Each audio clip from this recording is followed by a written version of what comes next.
உன்னை தந்தை கண்டதில்லை நான் கண் திறந்த பின்பு என் அத்தனை உறவும் மொத்தம் கண்டேன் உன்னை கண்ட பின்பு பெண்ணே என் பயணமோ தொடங்கவே இல்லை அதற்குள் அது முடிவதா விளங்கவே இல்லை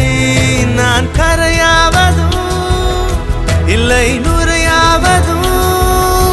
வளர்ப்பிறையாவதும் சொல்லில் உள்ளதடி உன் இறுக்கம்தான் என் உயிரை கொல்லுதடி கொல்லுதடி காதல் வந்த